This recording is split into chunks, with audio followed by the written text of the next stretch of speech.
சாந்தி. கூடியிருக்கும் அனைத்து ஆத்ம சொந்தங்களுக்கும் முதற்கண் எனது வணக்கத்தை தெரிவித்துக் கொள்றேன். பிரபஞ்ச சக்தியாகி இறைசக்திக்கு நன்றியை கூறிக்கொள்கிறேன். குருவும் சத்குருவுமாக இருக்கிற சிவபகவானுக்கு, ஞானத்தை வழங்கி கொண்டிருக்கிற சிவபகவானுக்கு நன்றியை கூறிக்கொள்கிறேன். ஓம் சாந்தி. சிவபெருமான் சிவபகவான் வந்துவிட்டார். இந்த கலியுகத்தின் கடைசியில கார் இருளை நீக்குவதற்காக சிவபகவான் வந்திருக்கார். அந்த கார் இருள் என்ன அப்படின்னு பார்த்தா, இந்த மனிதர்கள் அப்படின்னு சொல்லப்படும் ஜீவாத்மாக்களுடைய மனதில் நிறைந்திருக்கும் இந்த இருள் தான். இந்த இருளை போக்கி ஒளியை கொடுக்கவே இறைவன் வந்துள்ளார். புரிஞ்சுக்கணும். ஓம் சாந்தி. பகவான் சொல்ற தேக அபிமானத்தை விடணும் அப்படிங்கிறார். அப்ப தேகத்தின் மீது உனக்கு இருக்கும் பற்றினை விட்டு விடுவாயாக அப்படிங்கிறார். தேக பற்றினை விட்டு சத்துவ பிரதானமாக இருக்கணும் அப்படிங்கிறார். அப்ப இந்த கலியுக கடைசியில, இந்த சங்கம யுகத்துல, இந்த வைர யுகத்துலதான் இந்த ஞான பொக்கிஷத்தை பகவான் திறந்து வச்சிருக்காரு. புருஷ உத்தம சங்கம யுக பிராமணர்களாகிய நமக்காக மட்டுமே இந்த ஞான பொக்கிஷம் திறந்தே இருக்குங்கிறார். கதவு திறந்து இருக்கு, நீங்க தான் அள்ளிக்கணும். அந்தந்த ஆத்மாவுடைய சக்தியை பொறுத்து அது ஞானத்தை தான் அள்ளி எடுத்துக்கிறது அப்படிங்கிறாரு. ஸோ நம்ம என்ன பண்ணணும், அந்த ஞான பொக்கிஷத்தை கொண்டு போய் அதெல்லாம் நமக்கு எவ்வளவு வேணுமோ அவ்வளவு ஞான கருத்துக்களை நம்ம ஆன்மாவை நம்ம உள்வாங்கி கொள்ளும்போது தான் இந்த ஆன்மா எப்படி பண்ணும், தமோ பிரதானத்திலிருந்து சத்தோ பிரதானமாக உயர்ந்து நிற்கும். கீழான நிலையிலிருந்து மேலான நிலைக்கு உயர்ந்து நிற்கும் அப்படிங்கிறத புரிஞ்சுக்கணும். அதுக்கு தேக அபிமானத்தை விடுங்கன்னு சொல்லியிருக்காரு. ஸோ தேகம் அபிமானம் அற்று நம்ம இருக்கணும். அப்போ இந்த தேகம் அப்படிங்கிறத நம்ம ஆத்தாரமாக வச்சுட்டு இருக்கோம் இல்லையா. இப்போ நான் யாரு அப்படின்னு என்ன யாருன்னு கேட்டால் நான் என்ன சொல்லுவேன், என் பேர் சிவாத்மிகா அம்புஜா அப்படின்னு சொல்லுவேன். இந்த சிவாத்மிகா அப்படின்னு இறைவன் எனக்கு அந்த பெயரை தரத்துக்கு முன்னாடி நான் என்ன சொல்லிட்டு இருந்தேன், அம்புஜா அப்படின்னு சொல்லியிருந்தேன். அப்போ அப்படின்னா எங்கள் அம்மா அப்பா பேர், என் கணவன், என்னோட கணவன், அவர் செய்கிற வேலை, எங்களுடைய குலம், கோத்திரம், இந்த சொல்லுவோமே என்னோட ஊர், நான் அந்த ஊரை சேர்ந்தவன், இந்த ஊரை சேர்ந்தவன், இந்த இனத்தை சேர்ந்தவன், இந்த மாதிரி சொல்லிட்டு இருந்தேன். ஏன்னா அது தேக பற்றினால் வருவது. நான் சொன்னாலே இந்த உடல் சார்ந்த உறவுகள் நினச்சிக்கிறோம். ஆனால் உண்மையில நான் என்பது இங்க என்னவா இருக்கு, இந்த ஆன்மா அப்படிங்கிறத புரிஞ்சுக்கணும். இங்க இருக்கிற இந்த ஆன்மாங்கிற ஒரு பொருள் தான் இந்த நான் என்ற தன்மையதாக இருக்கு அப்படிங்கிறத புரிஞ்சு கொண்டு நம்ம பயணிக்கணும். ஓம் சாந்தி. ஆத்மாக்களானது எப்படி இருக்கு அப்படின்னா, அது அந்த தேகமற்ற தன்மையை பேர் தான் ஆத்மா அப்படின்னு பேர். தேகம் இல்லாத அந்த ஒரு பொருளாக இருக்குது, கண்களால் காண முடியாது. பகவான் சொல்கிறார், எள்ளின் முனை போல இருக்கிறேன் அப்படிங்கிறார். ஒரு எள்ளு அப்படிங்கிறது ஒரு சிறிய ஒரு தானியம் இல்லையா, இத்தனோண்டுக்கு இருக்குது, அதோட முனை போல் இருக்கேன் அப்படிங்கிறாரு. ஏன்னா நெல்லோட முனை போல் கூட இல்லை, எள்ளின் முனை போல் இருக்கேன் அப்படிங்கிறார். அப்போ அவ்வளவு அதே மாதிரி தான் நீங்களும் இருக்கீங்க. எப்படி பரமான்மாவுக்கு எப்படி ஒரு தோற்றம் இருக்கோ அப்படி தான் அந்த ஆன்மாக்களுக்கும் இருக்குது அப்படிங்கிறாரு. அப்போ அது ஒரு சின்ன அப்படியே ஒரு எள்ளின் முனை போல் இருக்கும். அதுலேருந்து பிரகாசித்து இங்கிட்டேருந்து வர அந்த பிரகாசம், ஒளிக்கிரணங்கள் இருக்குது இல்லையா, அதுதான் அந்த உலகத்தை நிரப்பி நம்ம எல்லாரையுமே ஆட்கொள்ளுறது இல்லையா. இப்போ ஏன்னா இந்த கலியுக கடைசியில் பார்த்தா தான் எல்லாருமே சிவனை நோக்கிய ஒரு பயணமாக பயணிக்கிறோம். அது வரைக்கும் பார்த்திங்கன்னா சிவபெருமான் கோவிலெல்லாம் போனால் எல்லாருமே இந்த அம்பாள் சன்னதியில் தான் அவங்க இருப்பாங்க, பொதுவாக இருப்பாங்க. அது வேணும் இது வேணும் அதெல்லாம் கேட்கணுமே, அதுக்காக அங்கே போகிறது. அதுதானே ஆற்றலாக இருக்கா, அவள் தானே ஆற்றலாக இருக்கா இல்லையா. இப்போ நமக்குள்ளே ஆற்றலாக இருப்பது யாருன்னா தாய் பராசக்தி தான். ஆற்றல் வேணும், ஆற்றல் இருந்தால் தான் பொருள் ஈட்ட முடியும், குடும்பம் நடத்த முடியும். ஆனால் இந்த கலியுக கடைசியில் எல்லாருக்கும் என்ன புரியுறது அப்படின்னா, மோட்சம் வேணும், முக்தி வேணும், அதெல்லாம் புரியுறது. இங்கே பிறந்து இழைத்தோமேன்னு சொல்லி சான்றோர் ஆன்றோர்கள்லாம் சொல்கிற மாதிரி இப்போ பிறந்து இழைச்சிருக்கோமே, இப்போ அதனால் என்ன பயன் அப்படிங்கிறதுல ஒரு புரிதல் வரும்போது நம்ம இந்த கலியுகத்துலேருந்து எப்படியானு தப்பிச்சிடணும் அப்படின்னு நமக்கு ஒரு எண்ணம் வருது. அப்போ அதனால் நம்ம என்ன பண்ணுறோம், எல்லாருமே சிவனை நோக்கிய பயணமாக போகிறது. அப்போ நமக்கே தெரியுமே, நம்மளே இந்த கேஜெட்ஸ்லாம் பார்த்தோன்னா, யூடியூப்பு இதிலெல்லாம் பார்த்தோன்னா, மற்ற எல்லாத்தையும் ஃபேஸ்புக்கு அந்த மாதிரி இருக்கிற அந்த தலங்கள் எல்லாம் பார்த்தோன்னா, இன்ஸ்டாகிராம்லலாம் பார்த்தோன்னா எல்லாமே சிவனை பற்றி பகிர்றது, சிவன் சிவன் சிவன் சிவன் சொல்கிறது பார்த்தியா. இறைவன் எப்படின்னா ஆக்கல், அழித்தல், காத்தல்னு மூணு வேலையை 3 ஒர்க்கை வந்து இந்த இறைநிலைகள் செய்யறது, தத்துவங்கள் செய்கிறது. அப்போ அதை படைச்சது, அதை உருவாக்கினது, அதை நம்ம இந்த அவங்கள கொண்டு இந்த உலகம், இந்த அண்டசராசரம் எல்லாத்தையுமே உருவாக்கினது வந்து ஆதிபராசக்தி தாயாக தான் இருக்கா. அப்போ அந்த தாய் என்ன பண்ணுறான்னா, அந்த முதல்ல வந்தவுடனே இந்த 3 சக்திகளையும் படைக்கிறான். படைக்கும்போது ஆக்கல், இந்த உலகத்தை ஏற்படுத்துறது, உருவாக்குறது போன்ற விஷயங்களை செய்யறதுக்கு பிரம்மா அப்படிங்கிற ஒரு தத்துவமும், காத்து ரட்சித்து நமக்கு உணவு கொடுக்கறது, நம்மளுக்கு டெய்லி எப்படி ஒரு தாய் நம்மளை பார்த்துக்கிறாள்ல, அது மாதிரி நம்மளை பார்த்துக்கிறது, நமக்கு எல்லா வகையான பொருள், அருள், செல்வங்கள்லாம் தரக்கூடிய வகை இதில் வந்து யார் இருக்காங்க அப்படின்னா மகாவிஷ்ணு அப்படிங்கிற அந்த தத்துவம் இருக்குது. அப்போ அழித்தல் அப்படிங்கிற தத்துவத்தில் சிவம் அப்படிங்கிற அந்த ஒன்று அங்கே நிலைப்பாடாக இருக்குது. சரி, என்னத்தை தான் அழிக்க போகிறது, நம்மளையே அழிச்சிருவாங்களா? அப்படி கிடையாது. நம்மள்கிட்ட இருக்கிற அவகுணங்களை, நமக்கிட்ட இருக்கிற தேவையற்ற சமஸ்காரங்களை, அதாவது விகாரங்களை, இருக்கவே கூடாது அப்படின்னு சில விஷயங்கள்லாம் இருக்குது இல்லையா. அந்த ஒரு பெரிய பெரிய ரிஷி முனிவர்கள் போன்றவர்கள்லாம் இந்த இயல்புகள்லாம் கூடாதுன்னு சொல்லி வச்சு அதில் அவங்க பயணிக்காமல் அவங்க உயர்நிலை அடைஞ்சிருக்காங்க. ஆனால் அதெல்லாம் நம்மள்ட்ட இப்போ என்ன, அது கலியுக மக்கள்கிட்ட ஒரு இயல்பாகவே வந்து விட்டது. இப்போ சாதாரணமாக எப்படி சொல்கிறோம், ஒரு ஏமாற்றி பணம் சேர்க்குறவனா கெட்டிக்கார பைய அப்படிங்கிறோம். எதுவுமே தெரியாமல் நேர்மையாக இருக்கிறவனை என்ன சொல்கிறோம், இழிச்ச வாயனாக இருக்கான்ப்பா, வாழவே தெரியல, இவெல்லாம் எப்படி பிழைப்பானோ தெரில அப்படிங்கிறோம். அப்போ இப்போ ஒருவரை வந்து ஏமாற்றி சாமர்த்தியசாலின்னு அவனுக்கு பேர் கிடைக்கிது. அது மாதிரி இருக்கிறவனை தான் இங்கே என்ன சொல்கிறோம் அப்படின்னா கெட்டிக்காரம் அப்படிங்கிறோம். பாருங்களேன், மனிதனோட தன்மை எவ்வளோ தூரமாக மாறிவிட்டது இல்லையா இந்த கலியுகத்தில். ஏன்னா இந்த கலியுகம் அப்படிங்கிறத இரும்பு யுகம்ங்கிறாங்க. இரும்புன்னா என்ன, துரு பிடிக்கும். இரும்புங்கிறது துருப்பிடிக்கும். என்ன தான் நம்ம டெய்லி தேய்ச்சி வெள்ளைக்கு வச்சாலும் மறுநாள் காலையில் அந்த இரும்பு சட்டி எடுத்தோன்னா பார்த்திங்கன்னா அடியில் கொஞ்சம் துரு பிடிச்சிருக்கும். திரும்பியும் விளக்கிட்டு தான் நம்ம சமைப்போம். அந்த மாடலில் தான் இருக்குது. ஏன்னா இரும்புங்கிறது துரு பிடிக்கும். துரு அப்படிங்கிறது என்ன ஆகும், சிறிது சிறிதாக அதையே அழிச்சிடும். இப்போ ஒரு இரும்பு சட்டி இருக்குன்னா அந்த இரும்பு சட்டியே அந்த துரு என்ன பண்ணோன்னா சிறிது சிறிதாக அழிச்சிடும். அந்த மாதிரி கல்வி யுகம்ங்கிறது இரும்பு யுகமாக இருக்குது. தன்னைத்தானே அழித்து கொள்ளக்கூடிய தன்மையாக இருக்குது. மனிதர்களுக்கும் இரும்பு போல மனசு. இப்போ தங்கம், வெள்ளி, செம்புலாம் ஒரு கொஞ்சம் குறைந்த அளவு இருக்கிற சூட்டுலேயே அழகாக வளைஞ்சு நெளிஞ்சு கொடுக்கக்கூடிய தன்மையாக இருக்கும். ஆனால் இரும்புக்கு ரொம்ப மிகுதியான வெப்பம் வேணும். அனலில் போட்டு நல்லா வாட்டி எடுத்து சம்மட்டியால் தட்டுன்னு தட்டினா தான் அதை ஒரு உருமாற்றம் செய்ய முடியும். அந்த அளவுக்கு இருக்கும். மனிதர்களோட மனதும் இரும்பு போல் அப்படி ஆயிடுறது. அப்படிங்கிறது தான் இரும்பு யுகம் அப்படின்னு சொல்கிறது.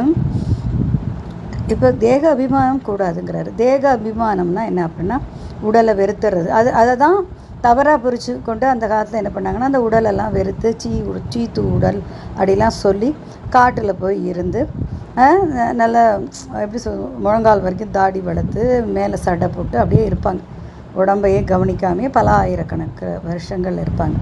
அப்போ தேக அபிமானம்னா என்னங்கிறத முதல்ல நம்ம தெளிவாக புரிஞ்சுக்கணும். சரியா? இந்த தேகத்தின் சம்பந்தமாக உருவாக்கப்பட்ட உறவுகள்,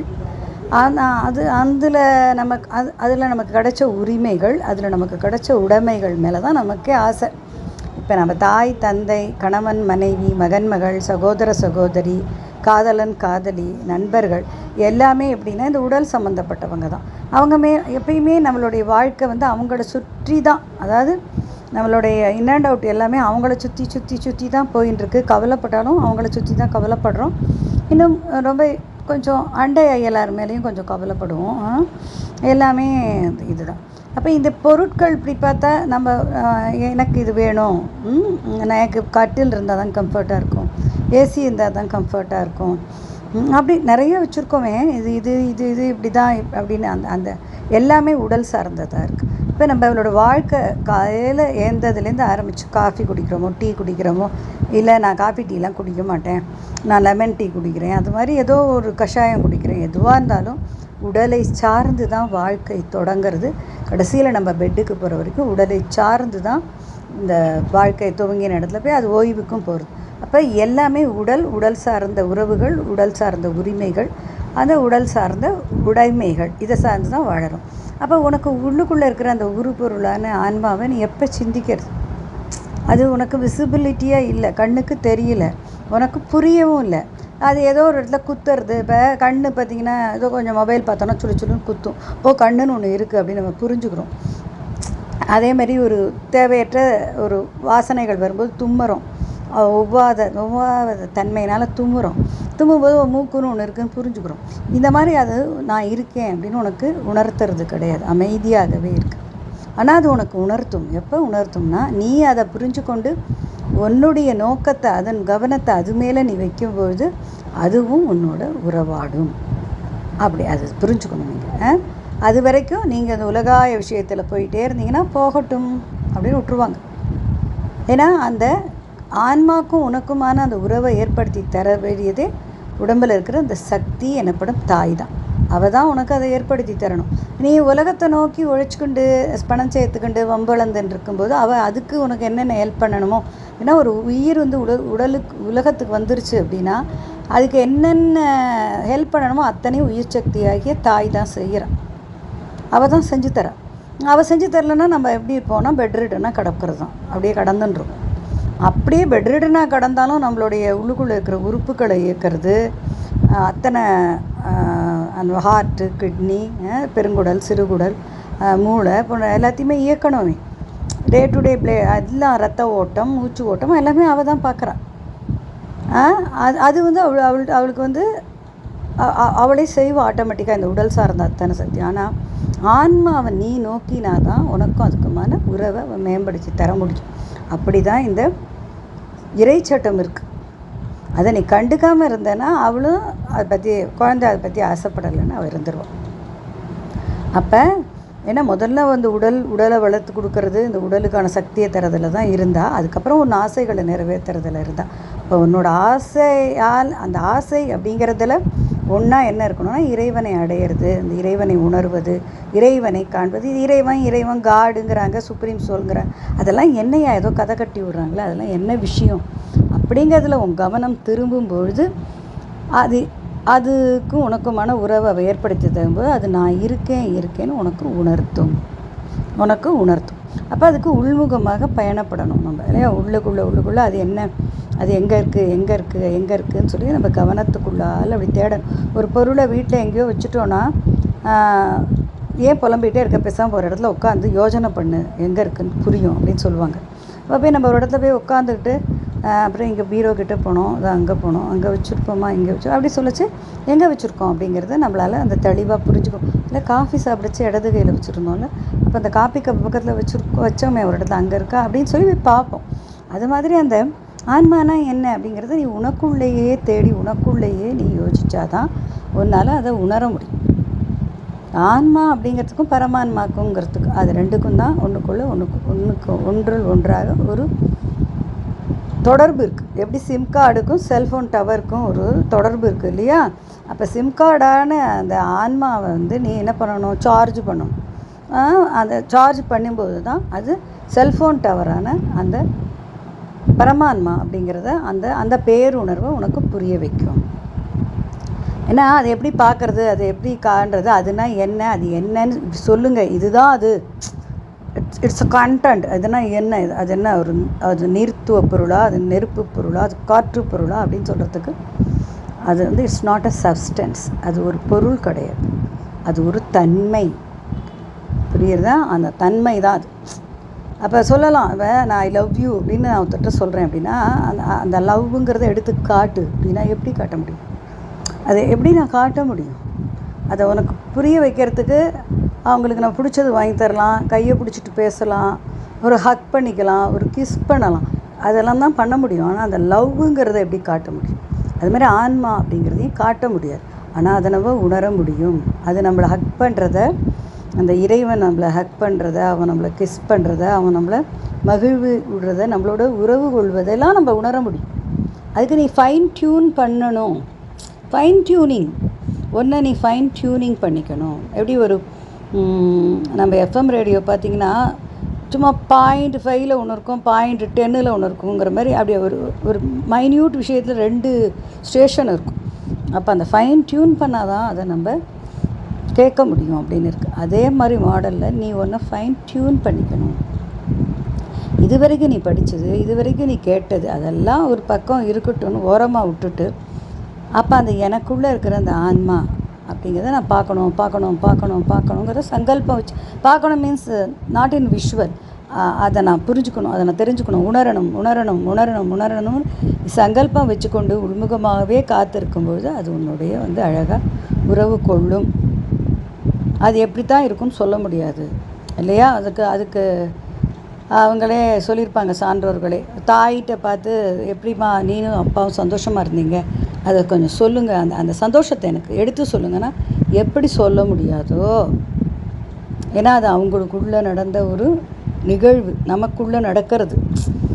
அது ஆன்கோயிங் ப்ராசஸ் மாதிரி, அது நடக்கிற ஒன்றை எப்படி சொல்ல முடியாதோ அது மாதிரி அந்த இறை தன்மைங்கிறது, இறை நிலைங்கிறது, இறை உணர்வுங்கிறத நம்மளால் இப்படி தான் இருக்கும் அப்படின்னு சொல்ல முடியாது. அதுதான் அங்கே விஷயம். சரியா? அது நமக்கு உள்ளுக்குள்ளாக நடக்கிற ஒரு விஷயம். அது நம்மளை ஒரு பேரானந்த நிலைக்கு கொண்டு போகும். அதோடைய தன்மையே வேறு, நிலைப்பாடே வேறு. பயணம் பண்ணும்பொழுது தான் புரியும். அதெல்லாம் நான் இருக்கேன் எல்லாம் சொல்லி ஒன்று கூடி நம்மளோட இணைஞ்சு இந்த நம்மளுடைய இந்த நெற்றியில் சிற்சபையில் சிவசக்தியாக அந்த இரண்டுமே நடனம் ஆடி நம்மளுக்கு அப்படியே என்ன சொல்கிறது, பரவசம்னா அப்படி ஒரு பரவசம் இருக்கும். அந்த பரவசம்லாம் சொல்ல முடியாது, இவ்வளவு தான் இருக்கும் அப்படின்லாம் சொல்ல முடியாது. அதெல்லாம் அந்த குடும்ப வாழ்க்கைக்கெல்லாம் அப்பாற்பட்டது. அது மாதிரி கோடிக்கணக்கான பரவசங்கள் என்னென்னமோலாம் இருக்கும். எல்லாம் சொல்லி எல்லாம் முடித்து ரெண்டு பூரணிச்சோன்னே அந்த ஆன்மாவும் பரமான்மாவும் ஒன்றுக்கு ஒன்று இணைஞ்சு மிங்கிள் பண்ணி பூரணித்து அது ஒன்றோடு ஒன்றாக ஆனதுக்கப்புறம் என்ன ஆகும் அப்படின்னா, இந்த கல்யாணம் ஆகி அடுத்த மாதம் ஹஸ்பண்ட் ஒய்ஃபெல்லாம் இருப்பாங்கல்ல, மூஞ்சி கூட திரும்பி பார்க்காம இருப்பாங்களே, ஆசை 60 நாள் மோகம் 30 நாள்னு அந்த 60 நாளுக்கு வச்சுருக்கிற மாடலில் எந்த டிஸ்டர்பன்ஸும் இருக்காமல், ஏன்னா ரெண்டுமே ஒன்றாயிடுச்சு. அப்புறம் என்ன இங்கே உறவு கொள்வது, அது என்னத்தை நிரூபிக்கிறதுக்கு ஒன்றும் இல்லைன்னு சொல்லிட்டு அப்படியே சட்டிலாக இருப்பாங்க. அதுக்கு பேர் தான் சச் சித் ஆனந்தம்னு பேர். உண்மையானது, அந்த உண்மையானது எப்படி இருக்கும்? ஆனந்தமாக இருக்குது. எங்கும் நிறைந்த உண்மைத்தன்மையானது ஆனந்தமாக இருக்குது. முடிஞ்சு போச்சா? பரமான்மா அப்படிங்கிறது ஒளியாக எல்லா இடத்துலையும் நிறைஞ்சிருக்கா? அதோடு போய் இந்த ஆன்மா அப்படிங்க சேரும்பொழுது அதுவும் ஒளியாக எல்லா இடத்துலையும் நிறைஞ்சிடுறதா? அப்போ ஆனந்தமாக இருக்கும், அனந்தமாக இருக்கும். சச்சித் அனந்தம் சொன்னால் முடிவில்லாதது. சச்சித் ஆனந்தம் என்றால் பரவச நிலையோடு இருக்குது. அந்த பரவசம் அப்படிங்கிறது எதுவுமே உடல்லலாம் பண்ணாது, அது அப்படியே இருக்கும். ஆனந்தம்ங்கிறது எப்படின்னா மகிழ்ச்சியும் துக்கமும் இல்லாத சமநிலையாக இருப்பது, அப்படி இருக்கும். அதனால் இப்போ பார்க்கணும், எனக்கு கண்ணில் கொண்டு காட்டு இருக்குங்கிறாங்க, நான் பார்க்க முடியல அப்படின்னு சொல்ல முடியாது. உணர்ந்தால் தான் முடியும். உணர்வில் தான் அதை உணர முடியும். ஏன்னா உனக்கு உள்ளுக்குள்ளே கண்களால் புறக்கண்களால் காண முடியாத ஒன்றை நீ உணர்வுகளால். அதனால் இறைவன் பேருணர்வாக இருக்கிறான்.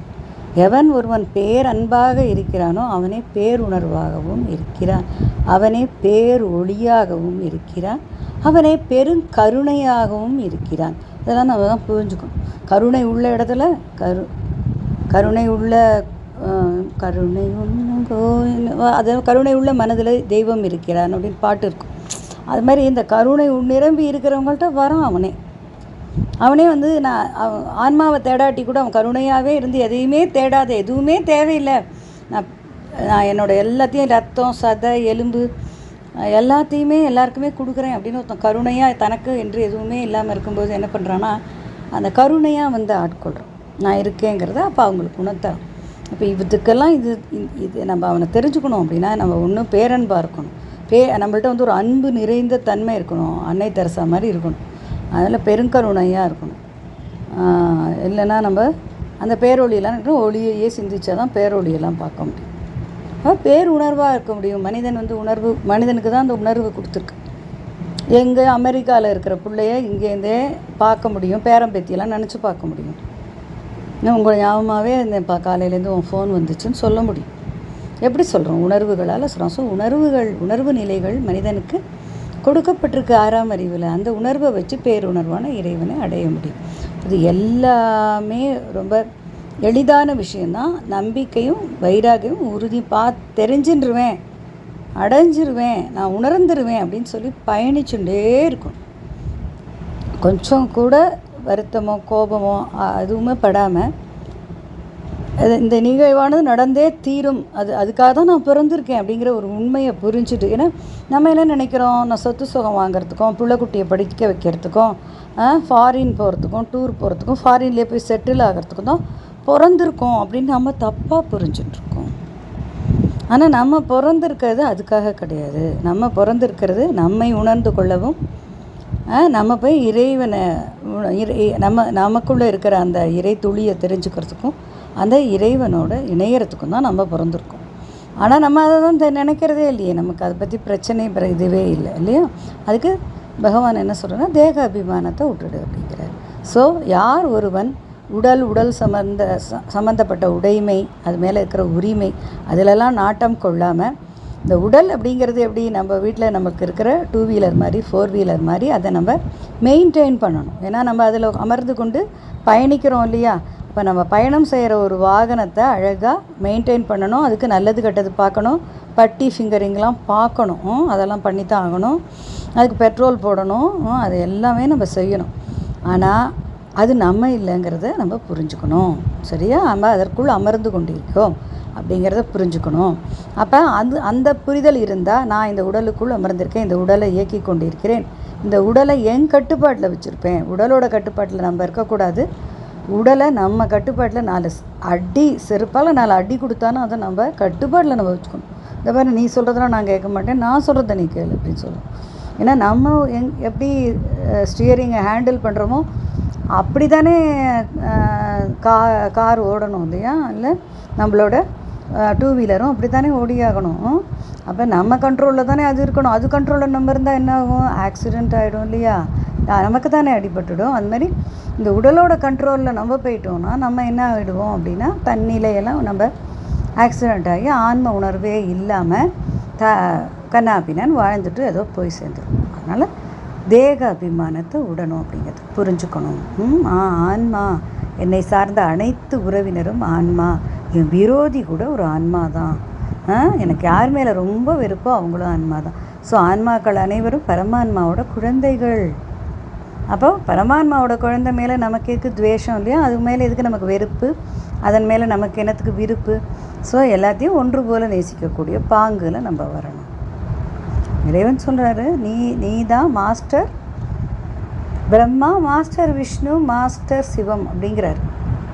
அப்படின்னா அவர் என்ன சொல்கிறார் அப்படின்னா, உன்னை படைத்து கொள்ளக்கூடிய அந்த உரிமையும் தன்மையும் உனக்குள்ளவே இருக்குது. உன்னை காத்து கொள்ளக்கூடிய உரிமையும் தன்மையும் உனக்குள்ளவே இருக்குது.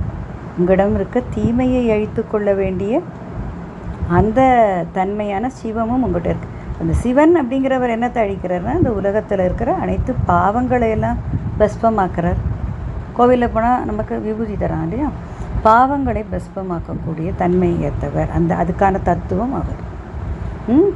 அப்போ அந்த ஒரு மனிதனும் வேண்டி ஏன் இந்த கடைசி காலத்தில் சிவன்கிட்ட போகிறோன்னா, பாவங்களை பஸ்பமாக்கிக்கணுங்கிறதுக்கு தான். ஏன்னா பிறப்பையும் தீர்மானிக்கணும், நம்மளை காத்துக்கிறதுக்கான விஷ்ணுவையும் கையகப்படுத்திக்கணும். அதெல்லாம் நம்மளுக்கு ஈஸியாக வந்துருச்சு. ஆனால் பாவங்களை அழிக்க தெரியல. அப்போ நம்ம சிவனை நோக்கி நம்மளுடைய பயணம் போயின்ட்டுருக்கு. ஏன்னா அவர் அந்த ஒற்றை புள்ளியாகிய சிவத்தை நோக்கி நம்ம கவனத்தை வைக்கும் பொழுது நம்மளுடைய பாவங்கள் பஸ்பமாகிடும். அதையும் அவரே தான் சொல்கிறார்.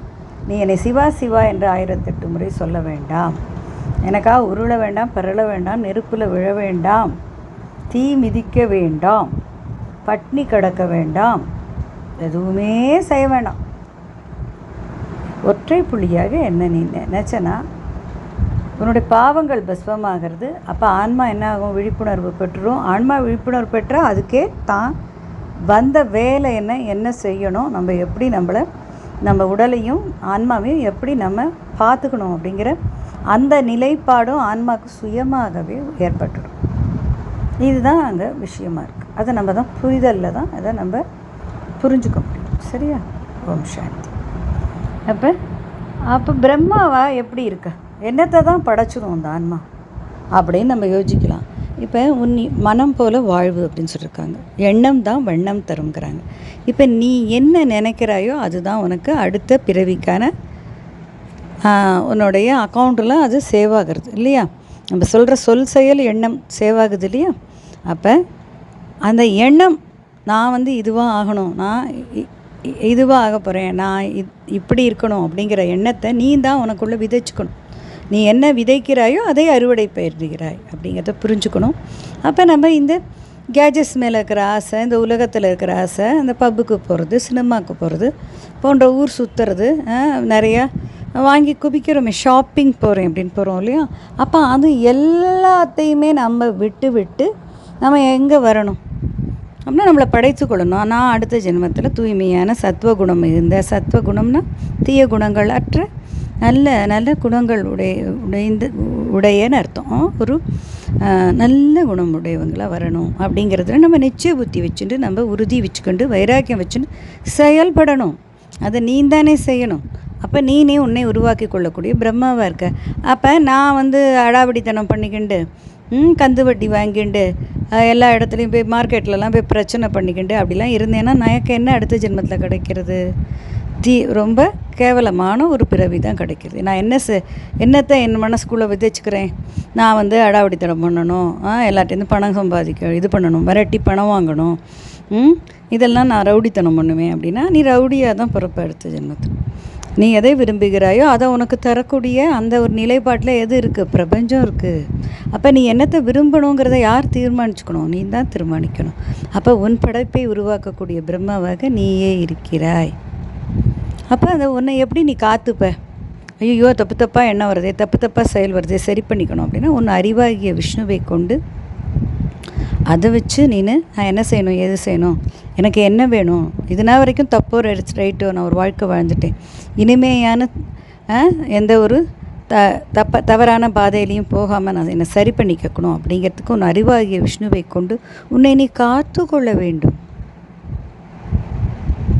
அப்போ நீனே மாஸ்டர் விஷ்ணுவாக இருக்கிற. இங்கே தான் எல்லாம் ஃப்ரீவில் உனக்கிட்டே கொடுத்துட்டாங்க எல்லாத்தையும். சரியா? அப்போ நான் அறிவையை யூஸ் பண்ண மாட்டேன்.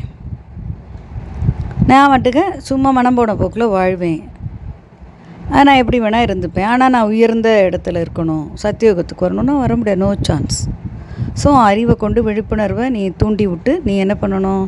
செய்யக்கூடாதவற்றெல்லாம் செய்யாமல் இருந்து உனக்கு என்ன வேணும் அப்படிங்கிற எண்ணத்தை நீனே அழகாக விதைச்சு இல்லையா? வினை விதைத்தவன் வினை இருப்பான், திணை விதைத்தவன் திணை இருப்பான் இருக்காங்க. ஸோ நான் சத்தியோக வித்து அப்படிங்கிற விதையை நீ விதைச்சிட்ட அப்படின்னா நீ சத்தியோகம் எனப்படும், கைலாயம் எனப்படும், விஷ்ணுபுரி எனப்படும், வைகுந்தம் எனப்படும் ராமராஜ்யம், சிவாலயம் அமைக்கக்கூடிய அந்த ஒரு தகுதி நிலைப்பாடு வந்துடும். உனக்கான சிவாலயத்தை நீனே அமைச்சிக்கலாம் இல்லையா கண்ணா? அதை நீ தான் புரிஞ்சுக்கணும். அப்போ அழித்தலாகிய அந்த சிவம் தன்மையில் நீ என்ன செய்ய முடியும்? உன்னிடம் இது வரைக்கும் இருக்கிற பாவப்பதிவுகளை அழிக்க முடியும். உன்னிடம் இருக்கிற அந்த ஈசத்துளியான சிவமே உன்னிடம் இருக்கிற பாவப்பதிவுகளை அழிக்கிறதுக்கு உனக்கு உறுதுணை புரிகிறது. அப்போ நீ அந்த புள்ளியாகி, அந்த ஒற்றை புள்ளியாகி சிவத்தை உன் நெற்றிக்குள்ளேயே நீ சிந்திக்கும் பொழுது, நெத்தியில் இருக்குது அப்படின்னு நீ சிந்தனை செய்யும்போது அது அந்த பேரொளியான பரமாத்மாட்ட போய் அதை அழகாக அடைஞ்சிடுறது. அப்போ உன்னுடைய அந்த பாவங்கள் எல்லாம் பஸ்பமாகிறது. அப்போ உன்னை உருவாக்கிக்கக்கூடிய, உன்னை காத்து கொள்ளக்கூடிய, உன்னிடம் இருக்கிற பாவங்களை அழிக்கக்கூடிய மும்மூர்த்திகளாக நீனே இருக்க அப்படிங்கிறார். புரிதல் தான் உங்களை உயர்த்தும். எவ்வளோ பெரிய தன்மை. நம்மளாம் அவங்களாம் ஃபோட்டோ வச்சுன்னு கும்பிட்டுட்ருக்கோம்.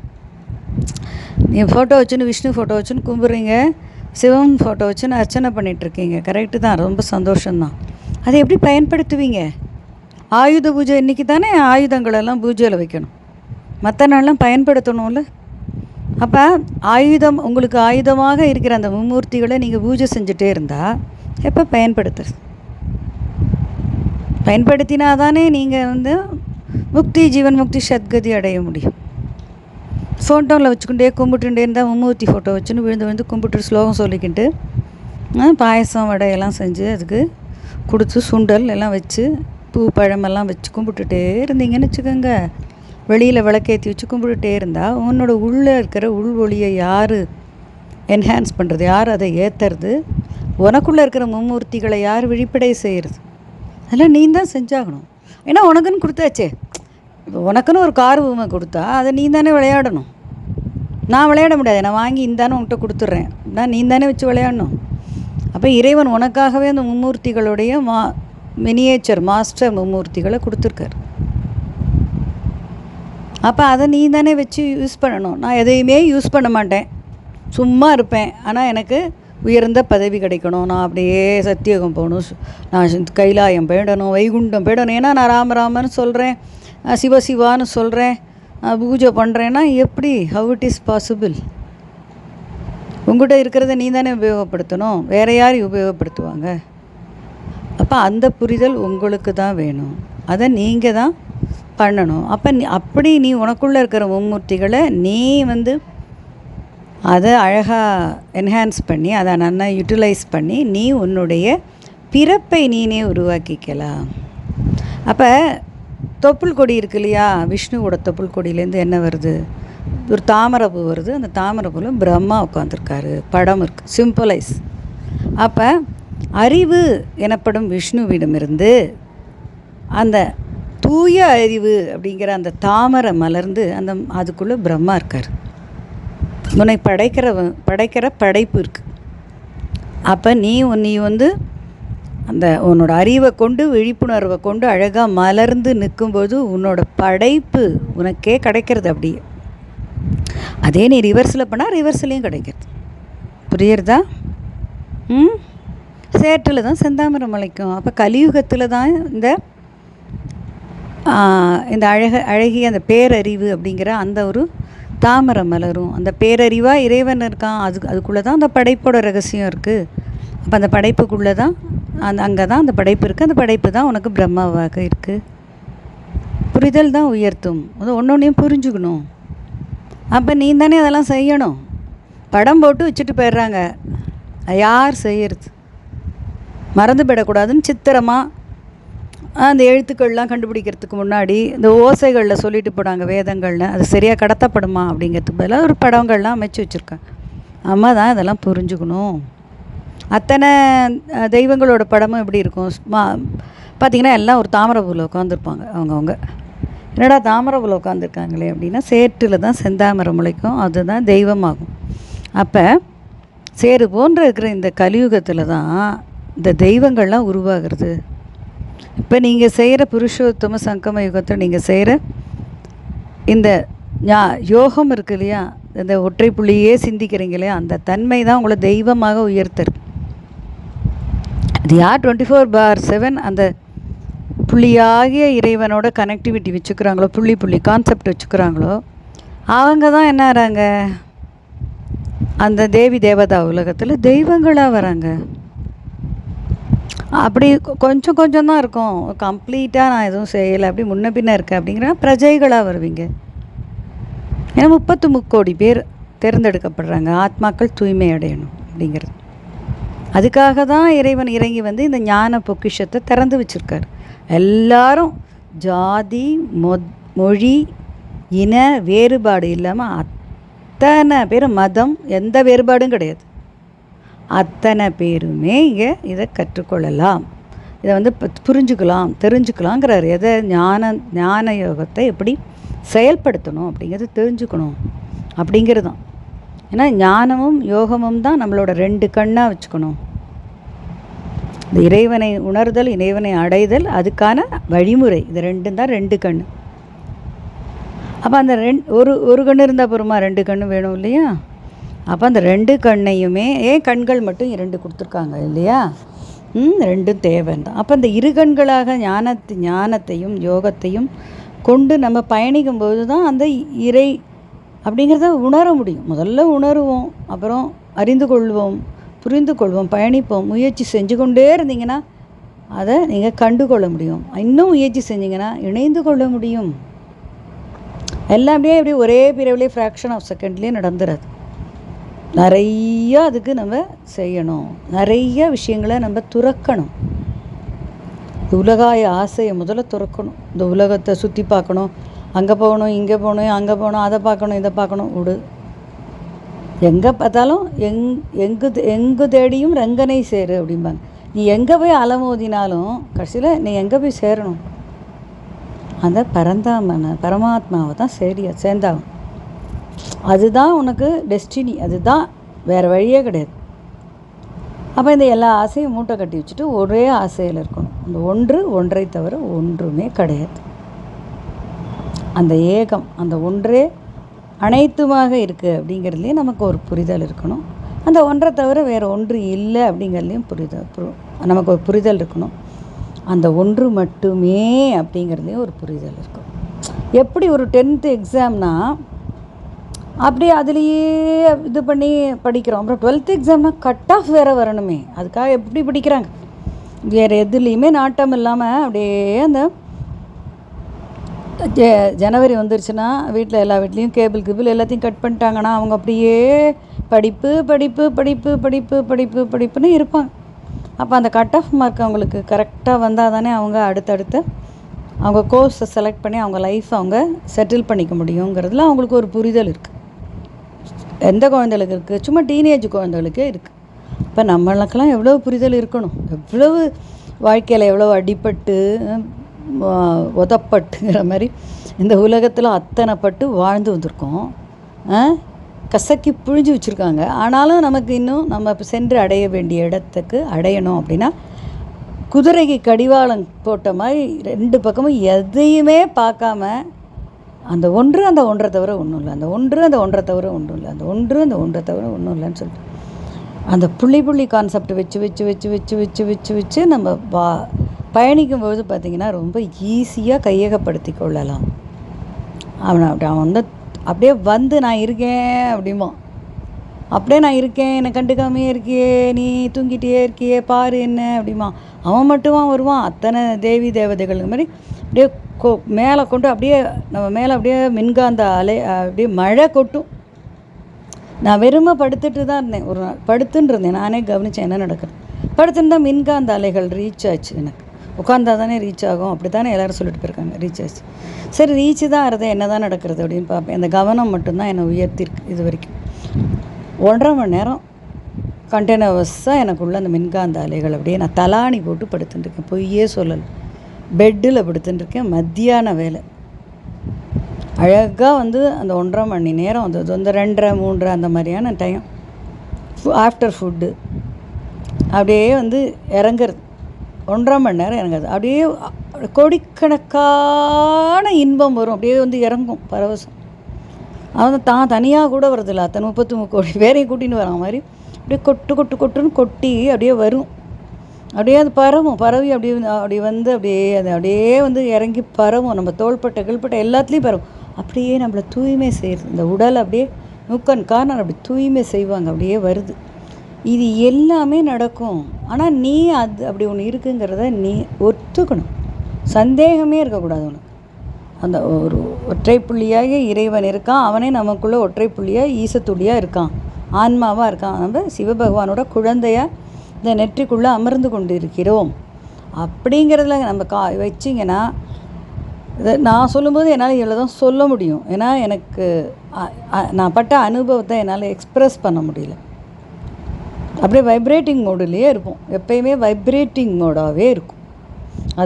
அதெல்லாம் வந்து அனுபவத்தில் தான் நீங்கள் புரிஞ்சுக்க முடியும். அது இத்தனைக்கும் நான் வெறுமை பார்ப்பேன் சாட்சியாக, பரவசமெல்லாம் பட்டுற மாட்டேன். அதுக்கே எனக்கே ஒரு ஆட்டம் காட்டிச்சுன்னா பாருங்கள். நான் வந்து எப்பயுமே சட்டுன்னு பரவசப்படுறது ஆஹா ஓகோன்னு குதிக்கிறது கிடையாது. எனக்கே அது பரவசம்னு புரிஞ்சிச்சு அப்படின்னா உங்களுக்கெல்லாம் எவ்வளோ பரவசமாக இருக்கும். ஆனால் அது இருக்குங்கிறத நீங்கள் ஏற்றுக்கொள்ள வேண்டும். ஏற்றுக்கொண்டு பயணிக்கணும். அந்த ஒன்று மட்டும்தான் என்ன உயர்வு பெற செய்யும்.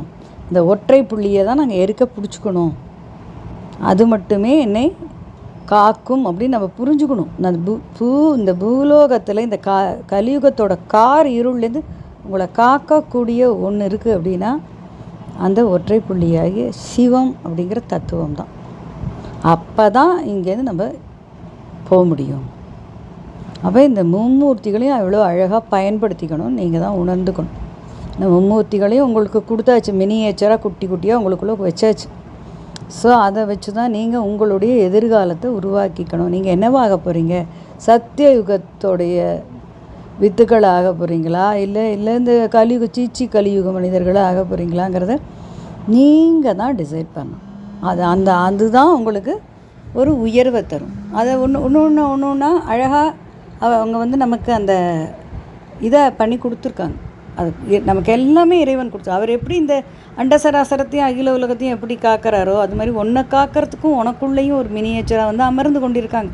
மும்மூர்த்திகளும் அமர்ந்து கொண்டிருக்காங்க. இதுக்கு ஆதிபராசக்தி தன்னோட மினியேச்சரான சக்தியை வேற உனக்கு அமைச்சிருக்கா. அது வேற உனக்குள்ளே ஓடி ஓடி ஓடி வேலை செய்யுது. அப்போ நீ என்ன செய்யணும், நீ என்னவாகணும், நீ யாராக போகிற, எப்படி நம்ம குழந்தைய கேட்குறோம்ல, ஒரு குழந்தைக்கு 5-6 வயசு, நீ என்னவா ஆக போகிற, டாக்டர் ஆக போறியா, இன்ஜினியர் ஆக போறியா, நீ வந்து இது ஆக போறியா, ஆஸ்ட்ரோனட் ஆக போறியா, அதெல்லாம் கேட்க தெரியறதில்ல. அப்போ உனக்குள்ளே நீ கேட்டுக்கோ, நீ என்னவாக போகிற, கீழான கலியுக மனிதர்களாக ஆகணுமா, இல்லை மேலான சத்தியுக மனிதர்களாக ஆகணுமா? அப்போ அதுக்கு நான் என்னென்ன செய்யணும், எங்கிட்ட இருக்கிற தேவையற்ற கெட்ட கெட்ட குணங்களை முதல்ல விடணும். காசி பேசுறது, ஆசை, தேவையில்லாத ஆசைகள், காமம், குரோத்தம், மதம், லோபம், அது அத்தனையும், மதம் ஆச்சரியம் அப்படிம்பாங்க அவங்க, அது அத்தனையும் விடு. பொறாமையை விடு, கோபத்தை விடு, ஆத்திரத்தை விடு, அது வேணும் இது வேணும் இது வேணும்னு சேர்த்து வச்சுக்கிற அந்த அந்த இதை விடு, ஆசையை விடு, மோகத்தை விடு. இது எனக்கு இது தேவை, இதை தவிர நான் வேறு எதையுமே ஒத்துக்க மாட்டேன் அப்படின்னு சொல்லி ஒரு பிடிவாதமாக நிறைய ஆசைகள் வச்சுருப்பீங்களா, அந்த மாதிரி இருக்கிற காமத்தை விடுங்க. இந்த மாதிரி எல்லா விஷயத்தையும் விடுங்க. ஆணவம், கண்மம், மாயை அத்தனையும் தொலைங்க. தூக்கி எறியறதுக்கு நிறையா விஷயம் இருக்குது, தூக்கி எல்லாத்தையும் எறிங்க. அந்த அத்தனை அவகுணங்களையும் விடுங்க. காசிப் முதல்ல பேசாதீங்க. யாரை பற்றி யார் எப்படி போனான்னு ஏசுபிரான் என்ன சொல்வார், இது சொல்ல வேண்டியவும் மேலே இருக்கான் அப்படின்னு விடுவார். யார் வந்து தீர்ப்பு சொல்லணுமோ அவன் மேலே இருக்கான், நீ எதுவும் தீர்க்க தேவை கிடையாதுன்றிருக்கார். ஆனால் நம்ம வந்து யாரும் இவன் நல்லவன் அவன் கெட்டவன்லாம் சொல்ல நமக்கு அவசியம் கிடையாது. ராவணன்கிற அந்த ஒரு உயிர் இந்த உலகத்தில் ஜனிச்சிருக்கு அப்படின்னா அதுவும் ஒரு காரணத்துக்கு தான் ஜனிச்சிருக்கு. ராமருங்கிற உயிரும் அதுவும் ஒரு காரணத்துக்காக தான் ஜனிச்சிருக்கு. துரியோதனனை இந்த உலகத்தில் துரியோதனன்னு ஒருத்தன் பிறந்தான் அப்படின்னா, தருமர்னு ஒருத்தர் பிறந்தாருன்னா எல்லாமே காரண காரியத்தோடு தானே இருக்குது. இதில் நம்ம என்ன இங்கே உட்காந்து அவன் நல்லவன் இவன் நல்லவன் நியாயம் தீர்க்கிற வேலை நமக்கு என்னத்துக்கு? உன்னை நீ நியாயம் தீர்த்துக்கொள், உன்னை நீ சரிபார்த்துக்கொள், உன்னை நீ என்ன பண்ண, எது வேணும் எது வேண்டாங்கிறத நீ பாரு. இப்போ எப்படி நீ பண்ணுறல, எவ்ரி 3 months உனக்கு போய் மெடிக்கல் செக்கப் பண்ணிக்கிற, எவ்ரி 6 months மெடிக்கல் செக்கப், அது age wise criteria wise disease wise பண்ணிக்கிறோம். அப்போ உனக்கு நீனே போய் செக் பண்ணிக்கிறல, அதேமாதிரி செல்ஃப் செக் டெய்லி பண்ணு. இன்றைக்கி என்ன தப்பு பண்ணேன், இன்றைக்கி என்ன தப்பான வார்த்தைகள் பேசினேன், இன்றைக்கி என்ன தப்பானதாக நினச்சேன், யாரை ஒருத்தரை தப்பாக நினச்சேன், யாரை ஒருத்தரை கடுமையாக நினச்சேன், யாரை வந்து கடுமையாக பேசினேன், என்னென்னலாம் செஞ்சேன் அப்படின்னு ஒன்று ஒன்றா அனலைஸ் பண்ணி எது இதெல்லாம் வேண்டாமோ அன்னன்னையோடைய குப்பையை எப்படி வீட்டில் கூட்டி அன்னன்னைக்கு தூக்கி குப்பை தொட்டியில் போடுறோம். அது மாதிரி தூக்கி கொண்டு பகவான் தான் சொல்லிட்டேன், நான் குப்பை தொட்டியாக இருக்கேன், உனக்கு தேவையில்லாம் தூக்கி என்கிட்ட போட்டுருன்ட்டேன், தூக்கி போடுங்க, அவர் முன்னிலையிலே போடுங்க. இதெல்லாம் செஞ்சுட்டேன், தெரியாமல் செஞ்சுட்டேன், உங்கள் பிள்ளை நான் வந்து இந்த அத்தனையும் செஞ்சுட்டேன் பரமாத்மாவே ஆத்மாவாகினா இந்த உடல் எடுத்து மனுஷனாக பிறந்ததுனால இத்தனை தப்பு பண்ணிட்டேன், என்னை மன்னிச்சிருங்க அப்படின்னு சொல்லிட்டு நாளிலேருந்து செய்யாமல் இருக்கிறதுக்கு முயற்சி பண்ணுங்கள். செய்யாமல் இருக்கணும் 100%. அது செய்யாமல் உங்கள் வாழ்க்கை, நேற்றுக்கு செஞ்ச தப்பை நாளைக்கு செய்யாமல், இன்றைக்கி செஞ்ச தப்பை நாளைக்கு செய்யாமல் உங்கள் வாழ்க்கை என்றைக்கு மாறுறதோ அன்னையிலேருந்து அது எப்படின்னா ஹைக்கில் தான் போகிறது, மேலே ஏறும் கலையில் இருக்கீங்கன்னு அர்த்தம். புரியுறதா? இறங்கும் கலையில் இருந்த நீங்கள் ஏறும் கலைக்கு போயிட்டீங்கன்னு அர்த்தம். அப்படி ஒன்று ஒன்றா செய்யும்போது தான் உங்களுக்குள்ளே இருக்கிற ஒவ்வொரு சக்கரமாக தூய்மை அடையும். அப்புறம் அந்த ஒவ்வொரு சக்கரமாக இயங்க ஆரம்பிக்கணும். ஒவ்வொரு சக்கரமாக என்ன பண்ணணும், அடியில் இருக்கிற அந்த குண்டலினியை மேலே ஏற்றி விடணும். அதெல்லாம் நடக்கணும். ஏன்னா குப்பையாக இருக்கிற இடத்துக்குள்ளெல்லாம் சக்தியெலாம் வரமாட்டா. அதனால் நீங்கள் நம்ம எல்லாத்தையும் க்ளீன் பண்ணி நீட்டாக வீட்டில் செய்கிறவங்களும் பூஜைனா வீட்டை போட்டு நல்லா சுத்தம் பண்ணுவீங்களே கச்சா முச்சான்னு, அதே மாதிரி உள்ளுக்குள்ளே இருக்கிற அத்தனை சக்கரமும் தூய்மையாகணும்னா குணங்களை மாற்றிக்கொள்ள வேண்டும், உங்களோட தன்மைகளை உயர்த்தி கொள்ள வேண்டும். இதெல்லாம் செய்யும்போது ஆட்டோமேட்டிக்காக உள்ளே இருக்கிற சக்கரமெல்லாம் அழகாக க்ளீன் ஆகிடும். க்ளீன் ஆகும்போது அடப்பு இல்லாமல் இருந்தால் என்ன ஆகும், சல்லுன்னு குண்டலினி என்ன பண்ணும், டம்முன்னு அழகாக மேலே அழகாக போய் அந்த உன்னுடைய இது இருக்குல்ல, உன்னோட வித்து இருக்குது. நீ இந்த உலகத்துக்கு வந்தபோது உன்னோட கணக்கு வழக்கெல்லாம் ஒரு விதை ரூபத்தில் இருக்குது, அதுதான் மூலாதாரத்தில் இருக்குது. அதை அழகாக கொண்டு என்ன பண்ணும், டாப்புக்கு கொண்டு போயிடும். கீழே இருந்த அந்த விதையை உயர்த்தி கொண்டு போயிடும். அவ்வளோதான். விந்து அப்படிங்கிறாங்க, பரவிந்து அப்படின்லாம் சொல்லுவாங்க. அது வித்து, விதை, உனக்கான விதை. அந்த விதை தான் ஒரு ஒரு ஜென்மமாக நீ எடுக்கிற. ஸோ அந்த வித்தை அழகாக குண்டலினி என்ன பண்ணும், கொண்டு சகசிராரத்தில் வைக்கும். அதுக்கப்புறம் நீனே கொஞ்சம் ஒன்று உயர்த்திக்கணும்.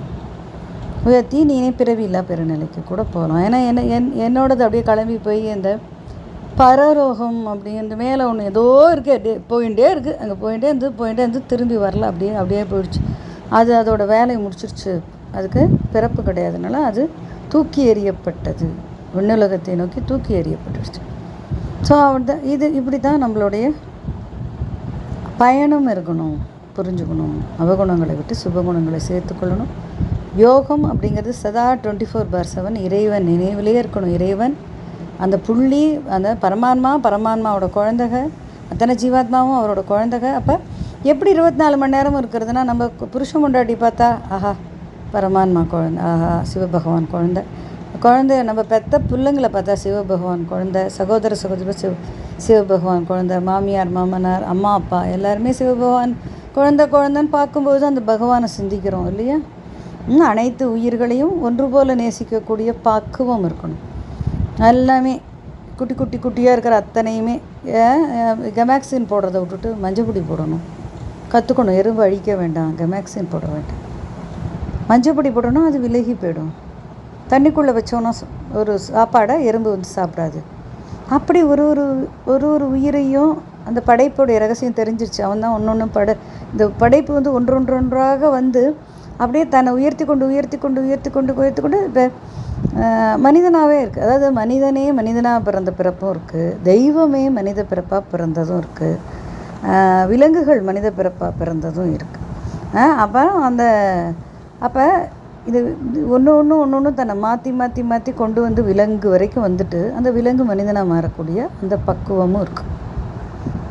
இப்போ மனிதனே மனிதனாக பிறக்கிறான், தெய்வமே மனிதனாக பிறக்கிறது. 33 கோடி தேவதைகள் கூட இங்கே வந்து மனிதனாக பிறக்கிறாங்க. அவங்கெல்லாம் அந்த மிருகம் அதுவெல்லாம் ஆக மாட்டாங்க. ஏன்னா அந்த ரொம்ப கீழான குணங்கள் அவங்கள ரீச் பண்ணாது. ஓரளவுக்கு அவங்களுக்குள்ளே இருக்கிற அந்த உண்மைத்தன்மை வந்து அவங்களுக்கு சொல்லும், ரொம்ப கீழான குணங்களுக்கு போகாது. அந்த கீழான குணங்களுக்கு போயிட்டோம் அப்படின்னா நம்ம என்ன ஆகணும், நம்மளும் விலங்காகிடுவோம், பூச்சியாகலாம், இன்னொன்று ஆகலாம், திரும்பியும் மனிதனாகணும். அதனால தான் இதெல்லாம் இப்படைப்புடைய ரகசியம் ரொம்ப வித்தியாசமாக இருக்குது. அதனால் இதெல்லாம் புரிஞ்சுக்கணும். புரிந்து கொண்டு நம்ம கீழான நிலைக்கு போயிடக்கூடாது. மனிதனே கீழான நிலைங்கிறோம், கலியுக மனிதனே. அதுக்கும் கீழே விலங்குகளெல்லாம் போனோன்னா நம்ம எவ்வளவு பாடுபட்டாலும் இந்த உன்னத நிலைப்பாடு கிடைக்கிறது ரொம்ப கஷ்டம். அதனால் கிடைச்ச சந்தர்ப்பத்தை அழகாக பயன்படுத்தி கொண்டு அவகுணங்களை விட்டு சுபகுணங்களை சேர்த்து கொண்டு எப்பயுமே அந்த ஒற்றைப்புள்ளியே சிந்தித்து யோகம் செய்து ஞானம் கற்று இந்த மாதிரி நிறைய ஞானங்களை நம்ம கலெக்ட் பண்ணிக்கணும். அங்கே அப்பப்போ சத்சங்கங்கள்லாம் போய் பார்க்கணும். ஆத்மா பரமாத்மா சம்பந்தத்தெல்லாம் பற்றி என்ன சொல்லியிருக்காங்கன்னு. இப்போ உனக்குள்ளே இருக்கிற ஆன்மாவே உனக்கு இது உண்மை இது பொய்ன்னு உனக்கு அழகாக புரிய வைக்கும். அந்த அழகாக தேர்ந்தெடுத்துக்கொண்டு உனக்கான பாதையை நீ வகுத்து கொண்டு மேல் நிலை அடையலாம். அப்புறம் இணைந்தே யோகம் செய்து அப்படி எல்லா சத்தாத்மாக்களும் யோகம் செய்கிறாங்க, எல்லா சத்தாத்மாக்களும் ஞானம் கேட்குறாங்க. அதனால் இணைந்தே யோகம் செய்து இணைந்தே ஞானம் கற்று இணைந்தே சத்தியோகம் எனப்படும் கைலாயம் எனப்படும் விஷ்ணுபுரி எனப்படும் சிவாலயம் அமைக்கணும். அதுக்கு எல்லாரும் பாடுபடணும் அப்படின்னு சொல்கிறேன். ஏன்னா ஒருவர் மட்டுமே இருந்தால் சத்தியோகம் கிடையாது. மகாராஜாவும் மகாராணியும் இருந்தால் போகிறார், பிரஜைகள் வேணும். 33 கோடி பேர் வேணும். அது 9 லட்சம் பேர் என்ட்ரி ஆகிறாங்க. அப்புறம் 33 கோடி பேராக அது பல்கி பெறுகிறது. அப்புறம் இப்போ இன்றைக்கி அது 90 கோடி ஆனோன்னு எண்ட் கார்டு போட்டுருவாங்க. சரியா? அதை நம்ம நல்ல புரிதல் நமக்கு வரும்பொழுது நமக்கு அது எப்பயுமே நன்மையை தரும். ஸோ அதை எல்லோரும் அவகுணங்களை விட்டு சுபகுணங்களை செய்யுங்க. எப்பயும் யோகம் செய்து அந்த யோக சக்தியை தனக்காக வச்சுக்காமல் நீங்கள் தியானம்னு சொல்கிறீங்களே அந்த சக்தியை அனைத்து உயிர்களுக்கும் பிரித்து கொடுக்கக்கூடிய தன்மையை வச்சுக்கணும். யோக தானம்னு அதுக்கு பேர். நம்ம யோகம் செய்து பெறக்கூடிய சக்தியை அனைத்து அசையும் அசையாதுன்னு அனைத்துக்குமே நான் பிரித்து கொடுப்பேன். அதேமாரி பிரித்து கொடுத்து நீங்களும் மேன்மை நிலை அடையணும் அப்படின்னு உங்களை கேட்டுக்கிறேன். இது வரைக்கும் பொறுமையாக இருந்து என்னோட பயணித்த அனைத்து ஆத்ம சொந்தங்களுக்கும் நன்றியை கூறிக்கொள்கிறேன். இந்த வாய்ப்பினை எனக்கு அளித்த பிரபஞ்ச சக்தியாக இறைசக்திக்கு நன்றி.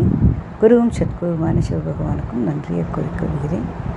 ஓம் சாந்தி. அனைவருக்கும் சுகம், சாந்தி, ஆனந்தம், ஆரோக்கியம் உண்டாகட்டும். God bless you all. Om Shanti.